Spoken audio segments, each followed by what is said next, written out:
As the world's economies emerge from lockdowns, there's a serious problem brewing: inflation. Around the globe, prices for cars have soared, property prices have exploded, and prices for oil, coal, and gas have skyrocketed. And it's feeding back into supply chains as global growth starts to slow. It's triggering painful memories of the 1970s, when politicians here were grappling with inflation sparked by oil crises that caused major damage on a global scale. The problem came to be known as stagflation. That's when the economy stagnates. There's low economic growth, rising unemployment, but inflation keeps increasing. It's a terrible problem to solve. Traditionally, the way to push inflation down is to dampen activity by lifting rates or cutting spending, but both can lead to more job losses. We had what at that time was the most serious recession Australia had ever experienced since the end of the Second World War, and it marked the beginning of a long decline in some of Australia's more important sectors that were heavily exposed to international competition, in particular manufacturing. In Australia, inflation jumped from 2.1% in 1970 to 17.7% in 1975.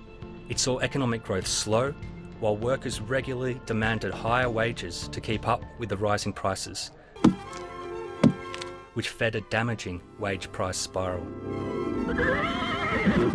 His back legs chased his front legs till he thought a change was due.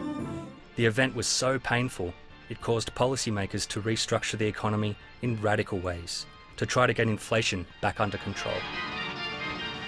But is that where we're heading today? The spike in fuel prices, which is feeding into inflation, has also caused a crisis in China. With a lack of energy as it approaches winter, the world's factory may have to cut industrial production by 12%, which would lead to a global slowdown. Inflation has clearly risen in places like North America, Europe, and Asia. But the debate, for the time being, is about whether the higher rate of inflation will be temporary or slightly longer lasting. My impression is this is temporary pain. There are a lot of bumps in the road ahead of us. It could be well into next year that we see the rate of price increase, the level of inflation get back to before the pandemic. The Reserve Bank has a target of between 2 and 3%, but it wants the cost of living to rise a bit higher than this as part of its plan to lift wages.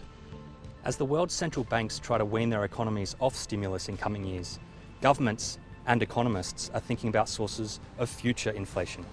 Some say the world's ageing population and climate change will stoke new pressures, so they'll have to remain vigilant.